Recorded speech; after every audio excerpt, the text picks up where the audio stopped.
Pastor.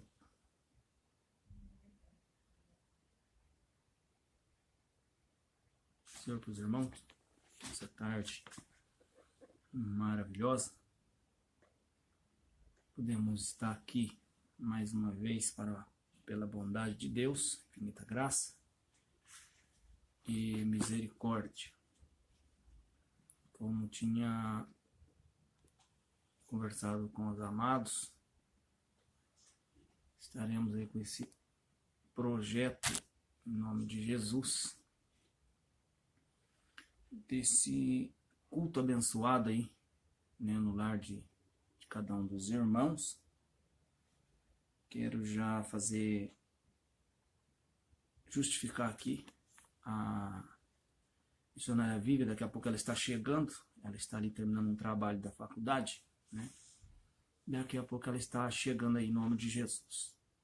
Esse projeto é um projeto abençoado, onde Deus colocaram no meu coração, direcionado à igreja, né? A igreja que Paulo ele citou. Quero até aqui deixar um versículo aqui para poder basear, né, para os irmãos que não pôde acompanhar ontem. Tem aqui no Epístola de Paulo aos Romanos, capítulo 16, que diz assim, versículo 5, saudai igualmente a igreja que se reúne na casa deles, né? Saudai a igreja, aleluias, saudai igualmente a igreja que se reúne na casa deles. Aqui Jesus, né, através da pessoa bendita de Paulo, está citando esta palavra de saudação à igreja que está na casa deles. Quando aqui fala deles, a palavra de Deus está falando de duas pessoas aqui muito importantes na carreira de Paulo, que era Áquila e sua esposa Priscila. Áquila e Priscila. Se você for ver e quiser encontrar os citações desse casal na obra missionária com Paulo, está ali no capítulo 18 de Atos, a partir dos versículos 1 a seguir. O que chamou muita atenção a mim foi a questão de Paulo, ele direcionando a saudação à igreja que estava na casa de Áquila, né, e de Priscila. E esse projeto nasceu no meu coração. Eu já quero saudar aí nessa tarde a igreja que está na sua casa. Aleluias. E fazer uma pergunta também nessa tarde: como está a igreja que está na sua casa? Porque nós somos a igreja de Cristo, louvado seja Deus, e nós vemos a atenção de Jesus com a igreja que está em casa. Porque infelizmente, o que está acontecendo hoje, né?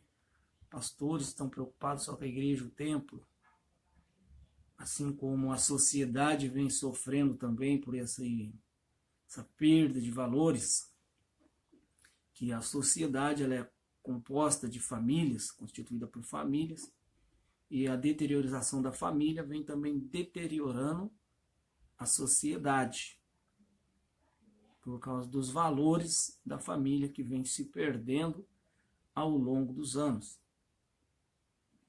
Então, quando nós estamos aqui diante da palavra de Deus, Paulo ele faz essa citação a respeito da igreja que está na casa deles, casa de Priscila e de Áquila. E eu quero nessa tarde, em nome de Jesus, como estava dizendo ontem, a respeito de algumas casas que foram ali visitadas, até mesmo pelo próprio Jesus, quero aqui falar mais uma vez, rapidamente passando aqui pela casa de Pedro, que foi também um palco de uma visitação e uma transformação para a glória de Deus. Quando nós pegamos aqui a palavra de Deus no Evangelho, segundo escreveu Marcos no capítulo de número, aleluias, 1, capítulo 1, de versículo de número 29. Aí fala sobre a enfermidade. Você vai entender o que eu quero dizer nessa tarde. Que diz assim, versículo 29 do capítulo 1 do Evangelho de Marcos. E saindo eles da sinagoga, foram com Tiago e João diretamente para a casa de Simão e André. A sogra de Simão achava-se acamada com febre e logo lhes falaram a respeito dela. Então, aproximando-se, tomou-a pela mão e a febre a deixou, passando ela a servi-lo. Glória a Deus. O que acontece? Quando Jesus chega na casa de Pedro, a Bíblia diz que a sogra dele estava acamada, estava enferma, e ela não podia nem se levantar. E eu coloquei aqui um título, a casa de Pedro, na pessoa da sogra, como uma casa inoperante, né? A igreja inoperante. Percebamos que quando Jesus, os discípulos chegam à casa de Pedro, ele encontra essa mulher inoperante. Glória a Deus. Porque ela estava com a febre tão grande que ela estava impossibilitada até de se levantar. Mas quando nós vemos aqui na palavra de Deus, que no versículo de número 30, né, e 31, que Jesus e os discípulos, eles chegaram na casa de Pedro, aqui no versículo 30, agora nós vamos ver que a sogra de Pedro achava-se acamada com febre, e logo lhe falaram a respeito dela. Porque o que é falar a respeito dela? Quando chegamos numa casa, geralmente por uma porta de uma sala, ou muitas das vezes uma cozinha, sabemos que os quartos são mais restritos, mais praticamente privado, né? Então, creio eu, na conjectura, que a sogra de Pedro estava enferma, deitada no quarto, e Jesus chega, talvez na sala ou na cozinha, e eles falam para eles a respeito da sua sogra, a respeito da mulher, que a Bíblia não cita o seu nome, e eu creio que logo quando já recebe a citação dessa mulher, eu creio que dizendo que ela estava enferma, porque é comum alguém chegar na casa e perguntar pelos seus residentes, né? Igual quando o anjo vai visitar a casa de Abraão, que ainda era uma tenda, ele pergunta, aonde está Sara? Né? Há uma preocupação. E aí Abraão fala que ela estava dentro da tenda, né? Glória a Deus. E o Senhor, ele vai fazer uma grande obra também na vida de Abraão, que também começou dentro da casa. Eu quero já profetizar nessa tarde que o milagre vai começar por dentro da tua casa, em nome de Jesus. Amém? Se nós formos ver a palavra de Deus lá em Atos dos Apóstolos, capítulo 16, se eu não me engano, versículo 20, ele fala, crê no Senhor Jesus Cristo e será salvo tu e a tua casa. Então, nessa tarde, eu quero saudar a igreja que está na tua casa, em nome de Jesus, e os irmãos que depois foram ver esses vídeos, eles possam também receber esta porção, em nome de Jesus, nessa tarde. Amém? Os irmãos que estão acompanhando aí, glória a Deus, você possa também, né, participar em nome de Jesus. Aí no versículo 31, aproximando-se, tomou-a pela mão, e a febre a deixou. Glória a Deus. Olha que maravilhoso. Como eu disse, quando chegaram, encontraram a igreja que estava na casa de Pedro, a sua sogra, inoperante, doente, moribunda. E quando falaram para Jesus a respeito dessa situação, Jesus ele não passa desapercebido. Jesus ele sempre deixa uma marca de milagre, louvado seja Deus, e aí eles vão até onde estava aquela mulher, toma pelas suas mãos, glória a Deus, toma pelas suas mãos. E quando toma pelas suas mãos, a Bíblia diz que logo a febre a deixou. Glória a Deus. E o interessante é que após pegar ela pela mão e a febre a deixar, o que acontece? Está escrito aqui no versículo 31, parte B. Passando ela a servi-lo. Então agora a igreja inoperante passou a operar, passou a servir. Glória a Deus. Por quê? Porque quando tem um contato com Jesus, com a sua palavra, o que está doente, ele é sarado. O que está caído, ele é colocado de pé. E o objetivo é para que venha servir.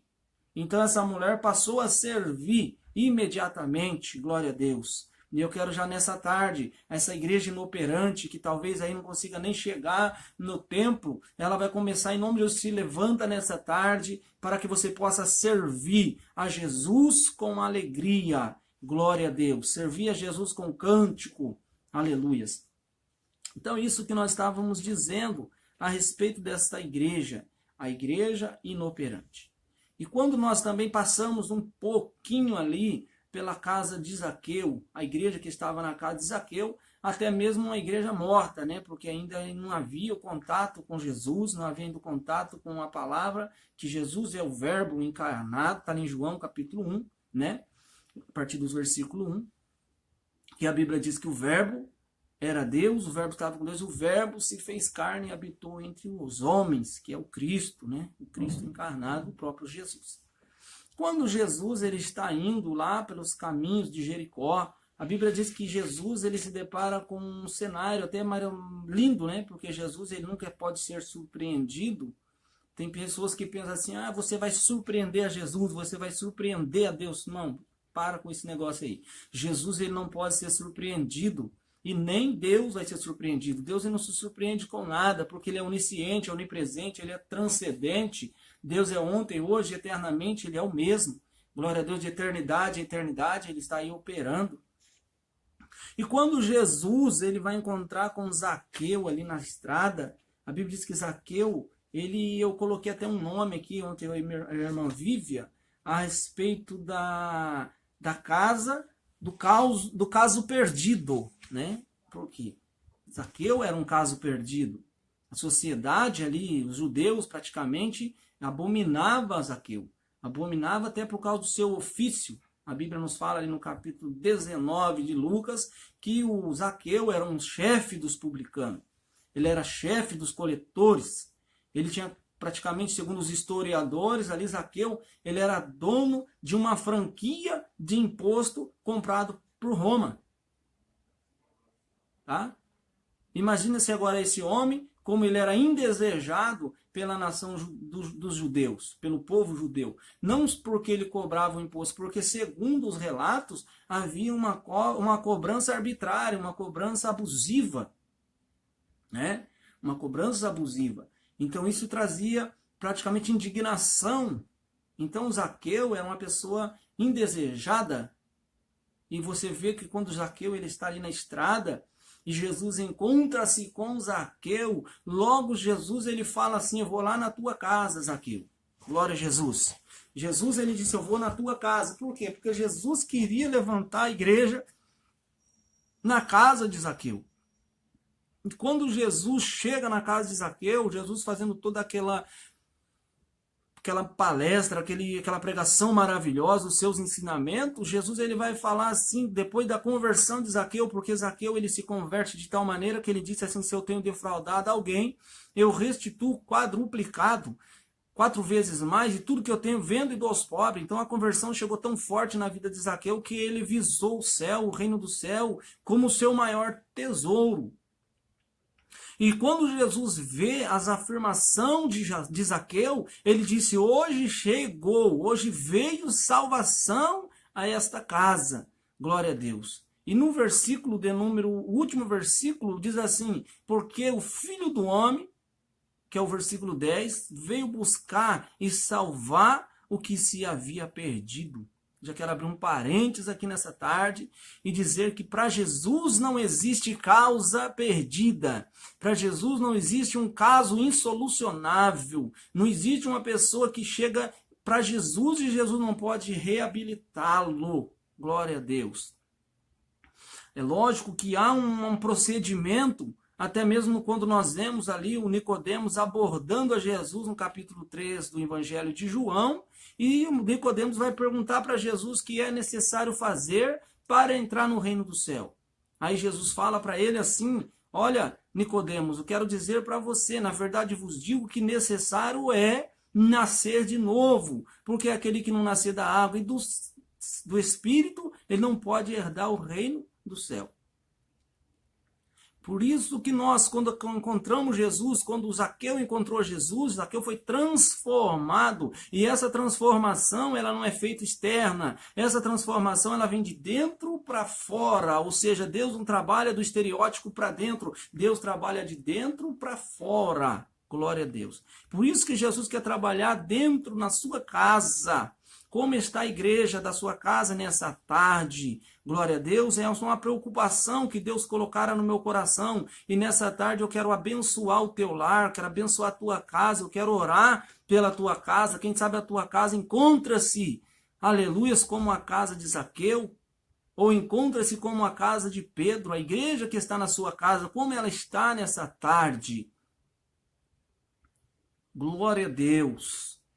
Eu quero nessa tarde crer que já tem pessoas aí sendo visitadas nessa tarde pelo poder da palavra de Deus. Glória a Jesus. Irmãos, outra coisa que eu queria conversar com vocês, deixar nessa tarde aqui a palavra de Deus, que ela é a bússola, né?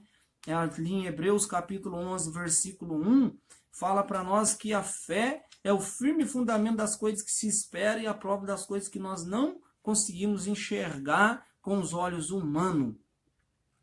Glória a Deus. A fé é isso, é o firme, é a base, é o fundamento das coisas que se espera e as provas das coisas que nós não conseguimos enxergar. Amém? Agora nós estamos passando por um momento difícil, onde que as pessoas têm dado muito ouvido às crises, né? Uma turbulência que estamos passando aí no nosso país, não só no nosso país, mas no mundo inteiro. Está aí uma questão de uma crise política, de uma crise financeira, uma crise na educação, uma crise em todos os lugares. Infelizmente, se nós não vigiarmos, essa crise entra também dentro da igreja, mas nós temos que vigiar em nome de Jesus e crer que Jesus ele é fiel para cumprir as suas palavras. Amém? Aqui no versículo 4, no capítulo 4 de 2 Reis capítulo 4, o versículo de número 1, eu quero nessa tarde aqui crer que Jesus já tem visitado o teu lar, porque nós estamos falando da igreja inoperante, é a igreja que estava ali na casa de Pedro, onde Jesus chega ali no capítulo 1, do Evangelho de Marcos, e Jesus vai fazer um milagre na casa de Pedro, e quando chega Jesus, o cenário é um, e quando Jesus sai, o cenário já foi transformado, glória a Jesus. Assim como Jesus entra na casa de Zaqueu, Jesus entra com o cenário de um jeito, e quando Jesus sai, o cenário que estava na casa de Zaqueu foi mudado. Jesus deixou uma casa até mesmo cheio da unção, porque a transformação foi praticamente visível naquela casa. Aleluia. E eu quero dizer que vai ser visível a transformação, vai ser visível a mudança aí no teu lar, em nome de Jesus. Amém? Agora eu quero dizer a respeito aqui de uma mulher também, que é uma casa, né? A casa que está aqui no capítulo 2 Reis, capítulo 4, a Bíblia nos dá relato de uma situação a qual me chama muito a atenção, né? É esse texto que eu vou ler aqui agora, porque é um texto bem pregado, muito pregado pelos irmãos, mas eu quero dizer uma coisa, nós temos que tomar muito cuidado, irmãos, para nós não mudarmos a ideia que já está colocada aqui, qual é a essência dessa palavra. Quando eu substituo a essência do evangelho para me dar a vazão a minhas praticamente analogia, eu acabo fugindo do conteúdo. E nessa tarde eu quero que você se foca no conteúdo. Em nome de Jesus, essa palavra é muito poderosa. E eu creio que ela tem poder de fazer grandes coisas em favor da nossa vida. A Bíblia diz para nós, de sorte que a fé vem pelo ouvir, e ouvir da palavra de Deus. Amém? A fé só vai poder vir através da palavra de Deus. Senão, infelizmente, nós não vamos viver uma vida sadia diante de Deus. Aqui vai falar, no capítulo 4 de 2 Reis, está aqui escrito, que uma certa mulher, das mulheres dos discípulos dos profetas, tá? Então, muitas pessoas pensam que esse homem era um profeta, um homem que morreu. Não. Certa mulher das mulheres dos discípulos dos profetas. Então, essa mulher era uma mulher de um discípulo dos profetas, está aqui. Ela clamou a Eliseu dizendo: meu marido, teu servo, morreu. Por que ela estava falando, meu marido, teu servo, morreu? Porque Eliseu, ele foi colocado ali como um professor na casa dos profetas, né? Eliseu, ele foi um chefe ali, praticamente um referencial, como se fosse um pai ali na casa desses profetas. E essa mulher vem falar assim: meu marido, teu servo, morreu. E tu sabes que ele temia ao Senhor. Ela dá um testemunho deste homem, dizendo assim: tu sabes que ele temia ao Senhor. Então ela dá um testemunho dele. Aí ela vem falar uma situação: é chegado o credor para levar os meus 2 filhos para lhe serem escravos. Aqui essa mulher, ela está mostrando, ela está colocando as suas condições diante do profeta. Ela está praticamente declarando a ele a situação atual da sua casa. E muitas das vezes, irmãos, nós temos que tomar muito cuidado, porque muitas das vezes nós não temos coragem de nós declararmos a realidade que nós estamos vivendo. Porque temos que ter uma sinceridade diante de Deus. Não adianta querer mascarar uma realidade. E a Bíblia diz para nós que essa mulher, ela veio e declarou ao profeta, falou para ele: olha, meu marido, teu servo, morreu, tu sabes que ele temia ao Senhor. É chegado os credores, porque eles têm o objetivo de levar meus 2 filhos para serem escravos, está escrito aqui. Aí Eliseu, no versículo 2, ele pergunta para essa mulher assim: ei, o que hei de fazer? O que eu vou fazer? O que eu posso fazer? Dize-me o que é que tens em casa. Olha aqui que lindo essa palavra. Quando o Eliseu ele vai perguntar para essa mulher: ô mulher, o que eu vou fazer? O que eu posso fazer por você? O que é que tens em casa? Glória a Jesus. E essa mulher, ela responde para o profeta. E ela respondeu: tua serva não tem nada em casa. Peraí, aí tem uma vírgula, não tem nada. Daí ela vai pensar e disse: senão, olha aqui, uma botija de azeite. Glória a Deus. Essa mulher, ela tinha uma botija de azeite na sua casa, está escrito aqui. Então disse ele: vai, pede emprestadas vasilhas a todos os teus vizinhos, vasilhas vazias, não poucas. Então entra e fecha a porta sobre ti, sobre os teus filhos. Põe à parte o que estiver cheia. Partiu dele, fechou a porta sobre si, sobre os seus filhos. Estes lhe chegaram as vasilhas e elas a enchia. Cheia as vasilhas, disse ela a um dos filhos: chega-me aqui mais uma vasilha. Mas ele respondeu: não há mais vasilha nenhuma. E o azeite parou. Aí, aqui é uma palavra muito linda. Porque o azeite ele não acabou, né?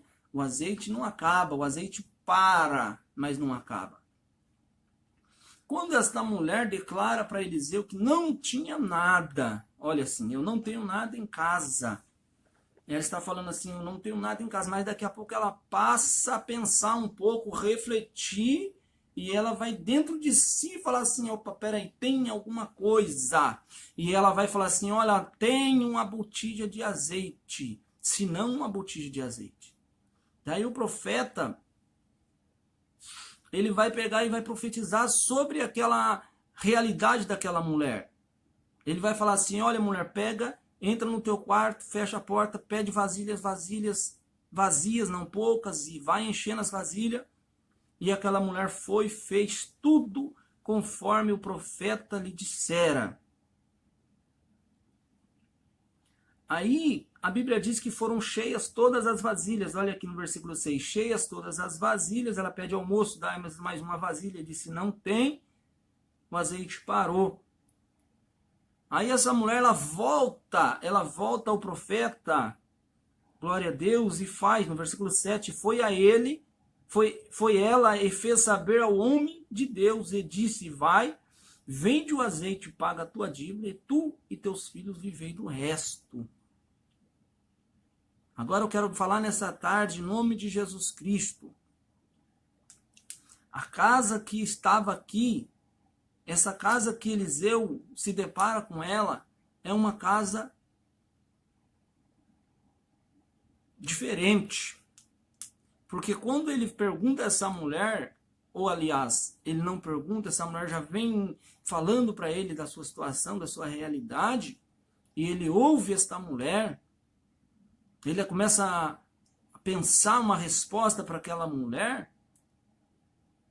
e talvez você está aí na presença de Jesus, na presença de Deus, buscando, e não para um pouquinho.